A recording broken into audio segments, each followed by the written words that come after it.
Welcome to the Marketing Stack podcast. My name is Burhan, and today I have Will Laurenson. I hope I'm getting that right. Over in Chile, London today. Will runs a company called Will It Click? No?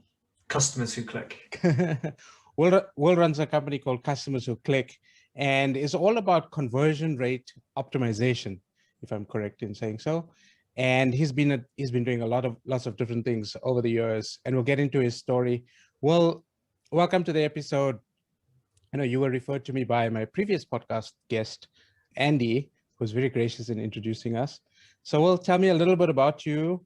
And before we get into like the marketing stuff, so you're obviously working from home and you figured out this whole work from home thing. How did that come about? If we can start there. Yeah, well, thanks for having me. Oh. Pleasure to be here. I suppose to answer that question, I quit my job just over a year ago, my last full-time job, basically November before the pandemic hit.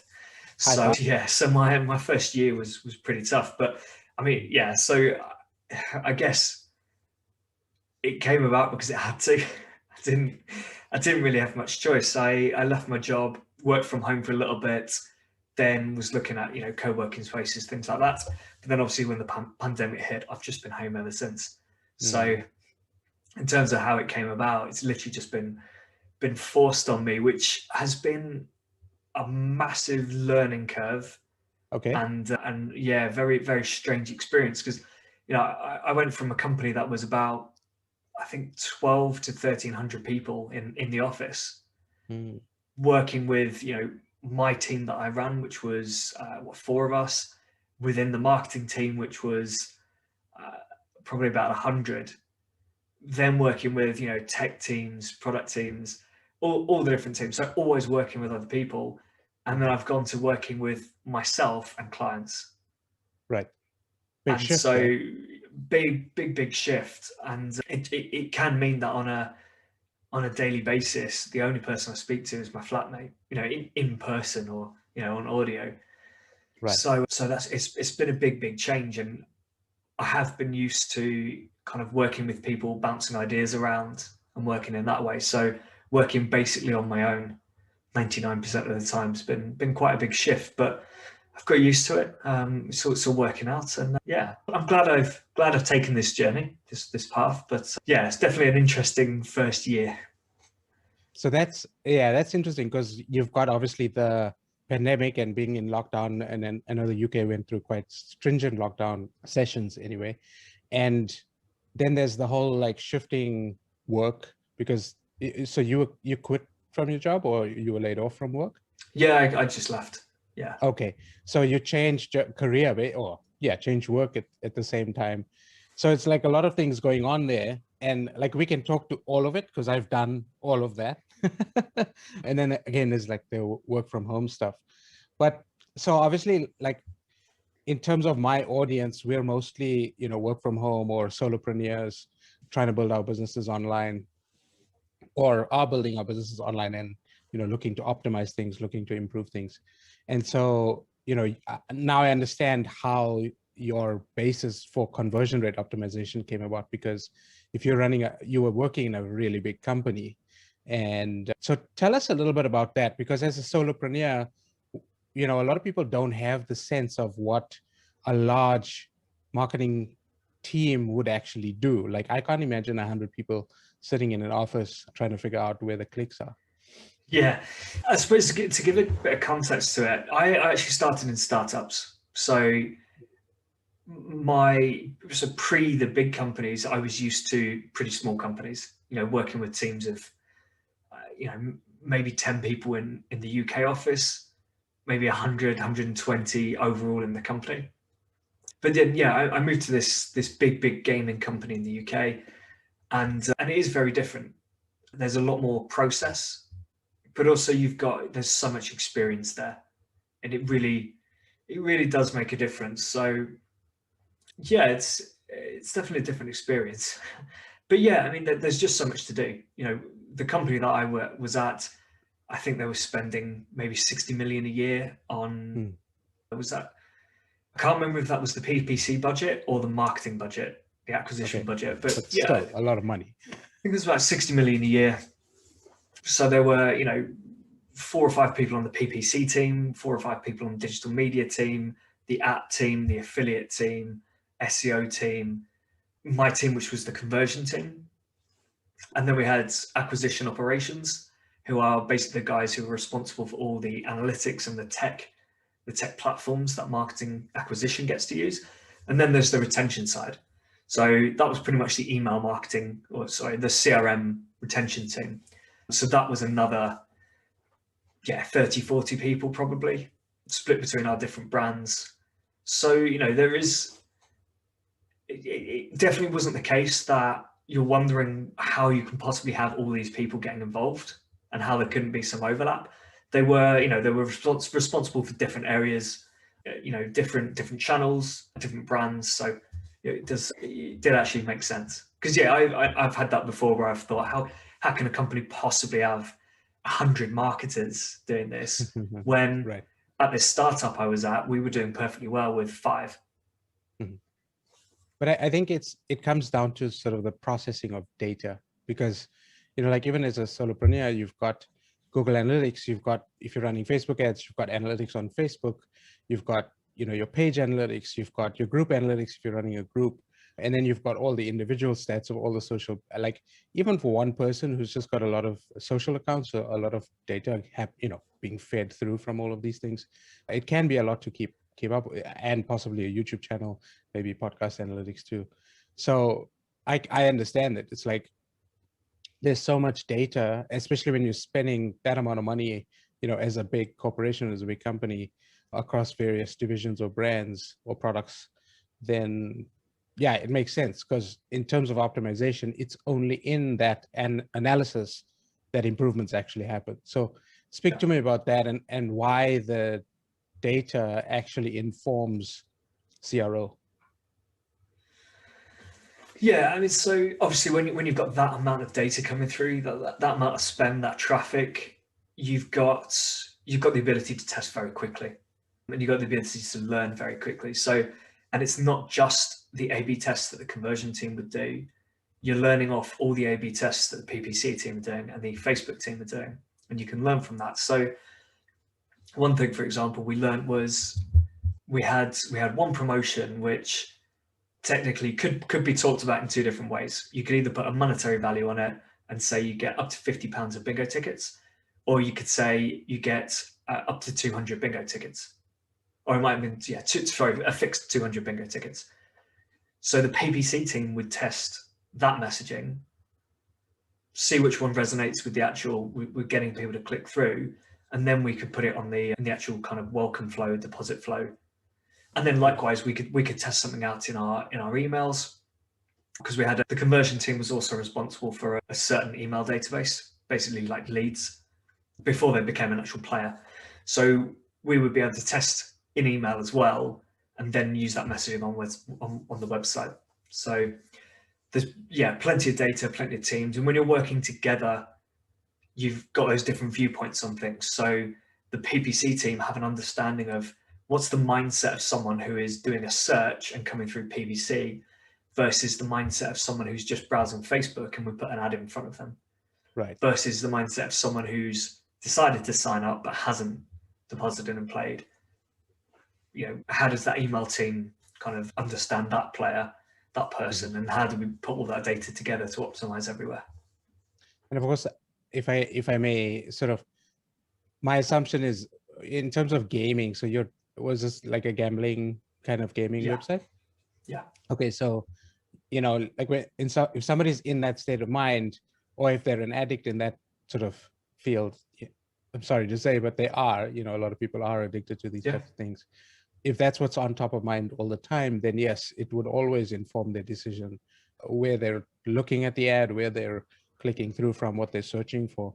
And so that's where intent comes through. And it's very interesting. And with lots of data, I find it fascinating to see, like, to try to analyze, like, why did this particular source convert lower or higher compared to others, and try to understand the rationale behind it.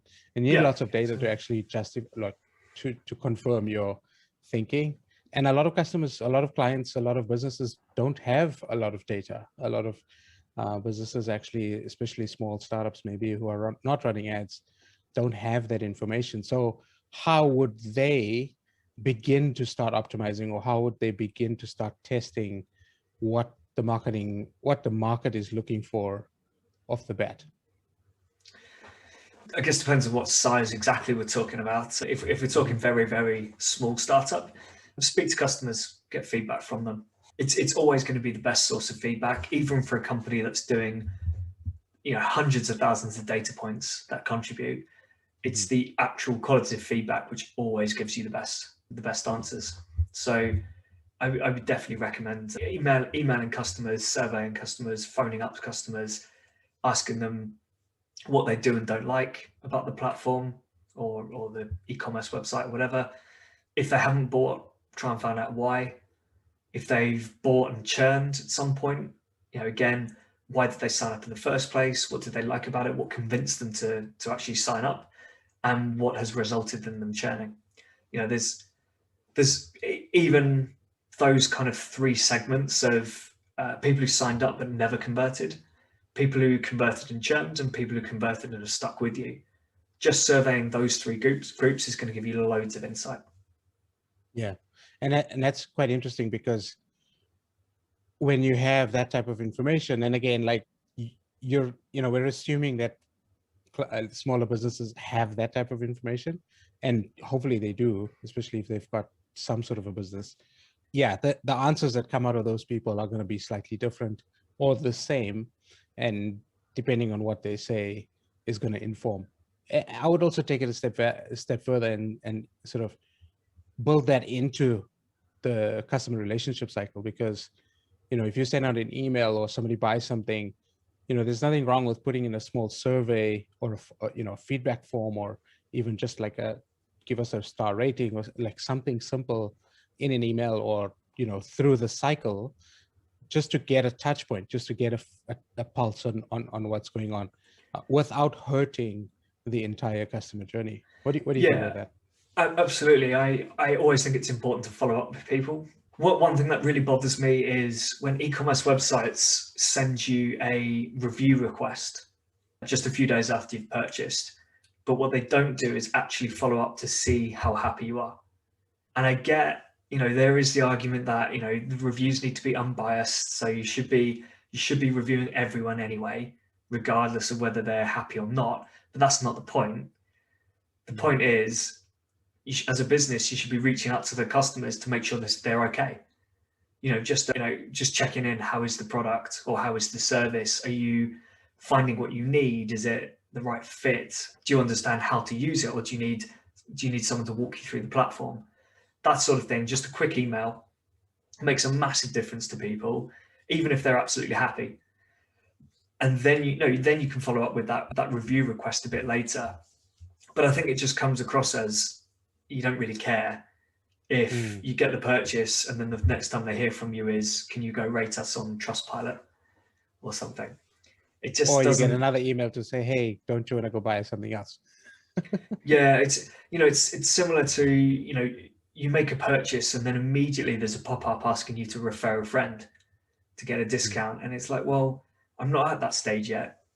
Right. I don't know if I want to refer a friend because I've literally just bought this for the first time. So why not wait till I've had a chance to use it, check in with me to make sure I'm happy.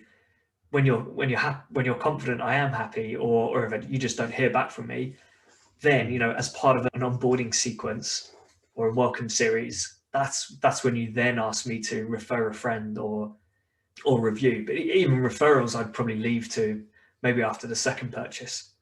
I actually ordered something quite recently. I received it yesterday, I think, and it's a product, consumable product, I guess that's the term, that I have a subscription refill for. But they asked me to refer a friend, and that friend would get a free case, the kind of reusable part of it. And I was like, well, I don't know yet, do I? If I keep my subscription and I get that second subscription or even third, that's when you can say this guy's probably happy because he's still paying for it. let's get him to review it, or let's get him to refer a friend. But it just doesn't make sense to do it straight away. And I think that's what a lot of businesses do. It's almost like a lot of businesses are collecting reviews just because they think they're supposed to do it. Well, yeah. So I was going to say, I think a lot of people are looking at features of certain softwares, or they're listening to maybe marketers, or they're listening to YouTube channels, or they're taking some sort of a course, and the guru is saying, this is what you have to do. And they automatically just go and do it without thinking about what their customer's experience is. And in some cases, don't actually analyze to see whether that's hurting their overall conversion or their lifetime customer value or not. Yep. That's a big mistake that I think people make. One thing I like, and I don't know if you want to get into software too much, but I've used Klaviyo extensively connected to Shopify, and there's so many deep integrations there where you can decide and segment customers in so many different ways, and time emails in so many variations, that one, it becomes very complicated, and it's kind of like, okay, if you haven't really thought through the process, you can get tangled up in your own web of trying to figure it out. But if you do, it can actually improve the overall success of your campaigns, and I've seen that happen multiple times. What do you recommend in terms of, so if somebody who's listening to the episode says, okay, well, I need to look at my buying cycle, what would you recommend, sort of the top 3 or 4 touch points, and what would you look for, and sort of what would you think about in terms of making changes? Oh, it's quite a broad question. I mean, I deal primarily with the website experience and the post-purchase experience. Okay. So I don't do much with advertising, so I'm not really going to touch on that. I think the key thing for a website is someone can find what they want easily, quickly, and then they can, it convinces them to purchase, and then the website is easy to use to actually make that purchase. So the information has got to be there, the benefits. That product needs to sell itself, so that when someone's looking at it, they go, yeah, this is absolutely the product that is going to solve my problems. They decide to buy it, and then the website's got to be easy to use so that they can complete that purchase. So it's almost like there's 2 objectives there. You've got to convince the person that it's the right product, and then you've just got to make sure, they can go click, click, click, buy, done. Right. Like, keep the trust through the journey. Yeah, keep the trust, but just make it easy. Have a guest checkout. Don't ask for ridiculous amounts of extra information. Offer a few different payment options, that sort of thing. You don't have to offer free delivery. A lot of people say you do, but it does work really well if you can afford it, if you can make it work with order thresholds. But otherwise, just charge a small fee. But the important thing is, if the product has done the right job, or the product page has done the job and it's sold itself to that person, little things throughout the rest of the flow shouldn't matter so much. Sure. Because they really, really want this product. So, well, I would say there is one caveat there, or I guess it depends also on the type of business. But what's your take on upsells?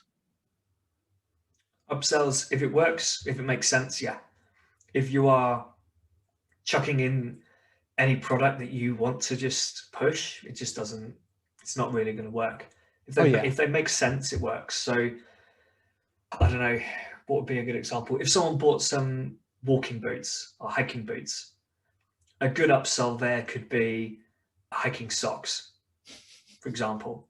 They are a specific type of sock. They tend to be a bit thicker. So it makes sense. And they're obviously a lot cheaper than the boots. So you might, if the boots are 60, 70 pounds, or let's say $100, these socks might be $20. So that's, a very linked purchase that someone goes, well, yes, if I'm buying walking shoes, walking socks makes sense. And it's only another $20. So that doesn't really matter that much. Sure. So that's fine. But I don't know, if you tried to sell someone walking boots and then earphones. Yeah. earphones or something, well, even then you could create a link. Um, Sure. let's say you were, I don't know, like let's say on Amazon and you bought the walking boots, and then the next thing they put to you was a PlayStation 5. Oh yeah, totally unrelated. You know, Yeah. unrelated, massive, you know, obviously massive price on it as well, or just some sort of kitchen appliance. Mm. Even a kitchen appliance which is worth $20 or something. So even in the right price range for that kind of that little upsell, the fact that it's so completely unrelated means it's not going to work. It's not going to do anything. But if you've got if you've got related products that kind of make sense as little upsells, then yeah, absolutely it works. Have you, so in this last year, you've sort of opened your company, or you started Customers Who Click. So what type of clients are you working with, and what sort of, yeah, tell me a little bit about that experience and who you're looking for. What do you do with that? Yeah, so I mainly work with direct to consumer businesses, mainly e-commerce and subscriptions. They tend to be the businesses that have the traffic for me to work with. Obviously some SaaS as well. You know, I've done a bit of work with some SaaS tools, but my main focus is that consumer, that B2C kind of customer experience, customer value optimization. It's interesting because I've done quite a bit of e-commerce, one store builds, but also traffic for stores. And what always used to get me from an advertising point of view was that the rising cost of ads creates this pinch where, you know, the customers or the businesses are always losing profit, or there's always this fight to try to keep the ad cost as low as possible, as well as product cost as low as possible, so that, you know, profit still maintains. What have you seen? And, you know, if you have any information on that, what have you seen in the last year regarding that? Yeah, just that exactly. You know, costs, especially advertising costs, are going up. I know we saw a massive drop at the start of the pandemic because loads of businesses cut back, but they seem to have, you know, got back up to previous levels, possibly even more now. So Right. yeah, so and that's kind of why I do what I do. You know, in the startups that I worked at, there was very much focus on acquisition and spending that money, and the marketing team's job was to bring in new people, and the products were never good enough. There were always some issues that we as the marketing team would highlight, and so it was kind of those experiences which led me down this route of saying, I don't want to deal with the advertising. I don't particularly find it that interesting, to be honest, for me. Mm-hmm. What I like is when someone is on a website and they're browsing a website, why aren't they buying? And how do we, what's missing? What do we need to do differently? How can we convince that person that they've clicked on an advert, so there must be some interest there. So how do we turn that interest into a purchase? Right. Or even if they came through organically, I'm sure you have the data too. Yeah, or if they came through organically, just, you know, if they've arrived on a website, there's a reason they've arrived on that website. And it's, all right, it's possible something's just wrong with the advertising and they were advertising something completely misleading. But generally speaking, if they've landed on the website, you know, they should be either looking to purchase or looking for some information. Well, there is a way. So in analytics, you can actually exclude the bounces. Like if you bounce anybody who's over 90%, you can exclude them because it's kind of like, okay, they weren't serious people anyway. So depending on, I don't know if you actually do that, but that's a way that I would approach that. Tend to look at it. It's a case by case basis, really. Sure. You know, there'll be pages where you get a 90% bounce rate, but it'll be, you know, it could be blog pages where it kind of makes sense. Someone comes in, finds the information they need and goes. If my product page has a 90% bounce rate, then either there's an issue with the product page, an issue with the advertising, or both. Or the website. Oh, well, the product page, yeah. Yeah. Well, I generally categorize it in three, because when I say website, it's like, okay, something technically wrong with the website. Could be design. It's you and I talking the same thing. I just separate them so that it's kind of back end, front end stuff. Okay. Yeah. And so where do you see all of this going in the future? Like where do you see conversion rate optimization going? Why is it so important? Well, actually, so I'm moving away from talking about conversion rate optimization that much now. because it can be a misleading metric. Hmm. If I can increase conversion rates, but in ways that are going to be costly to the business. But if you pitch on, conversion rate's the most important thing. If you get your conversion rate up to 15%, if you 10 times your conversion rate, you're going to get 10 times the money.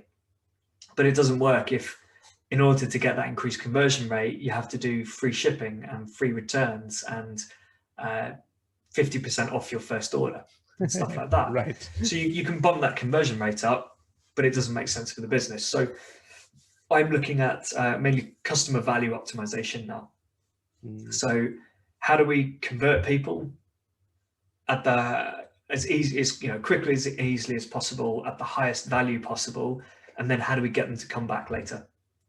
So it's kind of a bit of a longer piece. I don't switch off when someone makes a purchase. I don't view that as my job complete. I view it as job complete when that person is coming back again and again. I actually like that a lot, because that gives you a unique position in the marketplace as well. Because I don't think there's many people that's talking about that, or if they are, it's very, very few.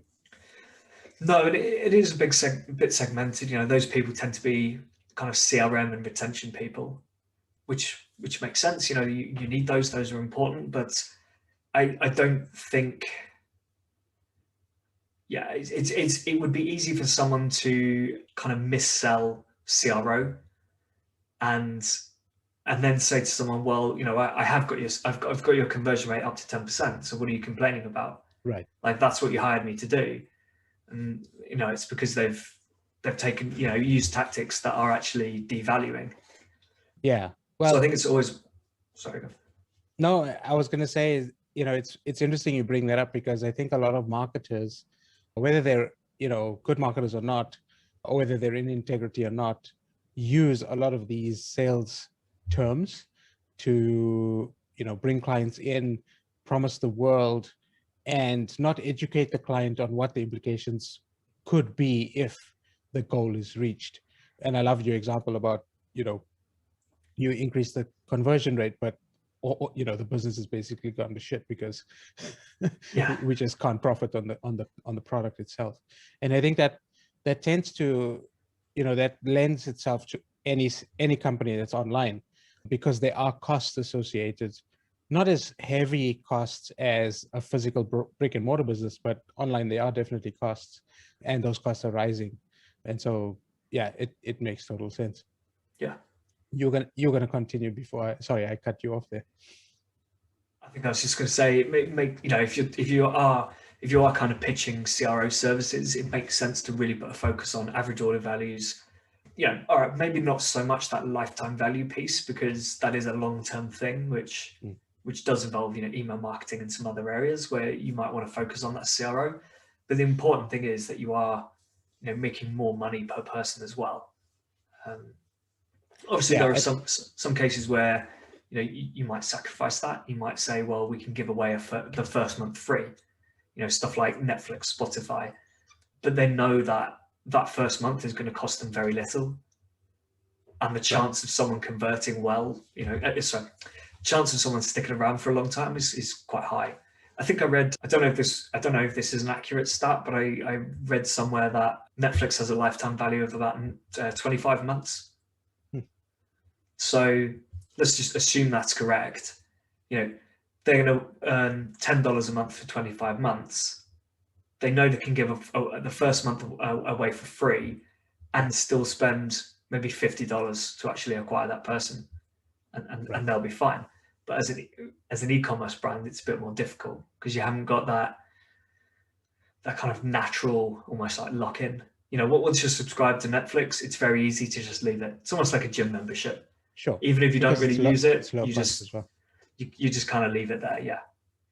Well, I think it's, like average customer value also helps with the advertising, as I said, because if you know what your average, customer value is, and that's why I brought up the upsell piece earlier, is if you have a funnel, even if it's an e-commerce store, whether there's an order bump or whether there's a upsell or downsell, at each point you raise the value of the cart, and so that sort of offsets your advertising cost plus product costs. And if you have a subscription model, which I think you mentioned that you also focus on, then over time, then those subscriptions do make up for any costs that are incurred upfront. Yeah. So there are definitely ways around it. I think in a lot of businesses, they've got to have sort of the balls, they've got to have the guts to actually, open up with something like that, because it can also hurt the business depending on what the offer is right up front. But again, that comes down to testing and seeing what the market wants. You've just got to be careful. You've got to make sure that your product is good and is going to drive that retention for you, and you've got to maintain the value on it. I actually cancelled my Netflix subscription a few days ago, and they just said, I think it was, why are you? They asked for the feedback. Why are you leaving? Gave them feedback. That's it, and they just said you'll have access until this date, at the end of your subscription. And then I think it says, your data is held for X number of months, your favorites and all that. No mention of, have a free month if you stay with us now, anything like that, or no discounts, anything, because they know that as soon as people know about that, they just start cancelling every 6 months in order to get a discount. Yeah, they know it's going to drive the wrong behavior. Yeah, it drives the wrong behavior. It lowers the values. Those people are going to cancel anyway. If they want to. I probably, if they'd offered me a month, I probably would have stayed for a free month and then cancelled. Right. So, it wasn't going to keep me. It wasn't going to keep me there. And I think it's also, sorry. If I change my mind, I'm going to come back. It's Yeah, that's what I was going to say. I think, they've built themselves the brand in such a way that if there is something that you do want to watch that's only available on Netflix, you are going to come back, or you're going to borrow somebody's password to watch it. So, it's just the nature of how things work. So tell us where people can find you. You have a podcast as well. Give us the links. Where can people follow you? Yeah, so the podcast is Customers Who Click, which is on iTunes, Spotify, all the usual places, and customerswhoclick.com. Best places to find me are LinkedIn and Twitter. And it's just Will Laurenson on both. Cool. And why is LinkedIn, you said, the best place? I'm always curious with this type of question. Best places, LinkedIn and Twitter. I'm just active there. I share a lot of content on LinkedIn and Twitter. More so LinkedIn. I have a lot of conversations there, so I'm always kind of active on there because, either there's a conversation going on a piece that I've posted out there, or I'm having conversations with people on, other posts. So I'm just quite active if a message comes through or something. I prefer LinkedIn as well. LinkedIn is more homely for me than Instagram or any of the other socials. Also, it feels a bit more personal, I guess. If someone connects with me through LinkedIn and we exchange a couple of messages, it feels a bit more, I guess, informal and friendly, rather than receiving an email, not knowing what this person looks like, who they are. And it might just be an email saying, I think I heard you on this podcast. I'd like to talk to you about working with us, something like that, which is a great email to receive. But it's still, I don't know, it just feels a bit nicer when someone contacts you through LinkedIn with the same message, or Twitter. Yeah, I suppose. Well, thank you so much for joining me on the podcast. I hope that you enjoyed it as much as I did. Conversion rate optimization, or customer value, is not something that people talk about a lot. And so I thoroughly enjoyed the episode and learned something from you too. So thank you for that. For everybody who's listening to the episode, I'll put the links to Will's pages and to the podcast below in the show notes. And so thank you so much for listening to the episode. I will catch you on the next one. Thanks, Will. Thank you for having me. Pleasure.